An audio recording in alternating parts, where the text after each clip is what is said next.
Абу Хурайра радиаллаху анхудан жеткен хадисте пайғамбарымыз саллаллаху алейхи вассаламның былай деп айтқан жеткізеді. Егер де бір мұсылман адам дұға ететін болса, оған міндетті түрде жауап қайтарады Алла тағала дейді. Бірақ қандай жағдайда қайтарады Алла тағала? Не Алла тағала саған осы өмірде беріп қояды? Сен сұраған нәрсеңді, дұғаңның жауабын осы өмірде беріп қояды.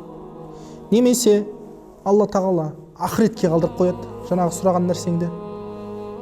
Немесе сол сұраған нәрсеңді, сұраған нәрсең арқылы Алла тағала сенің күнәларыңды кешіреді деген екен. Пайғамбарымыз саллаллаху алейхи вассалам осы нәрсені айтқан екен.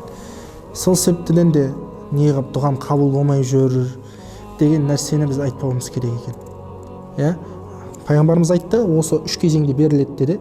Демек, осы үш кезеңді біз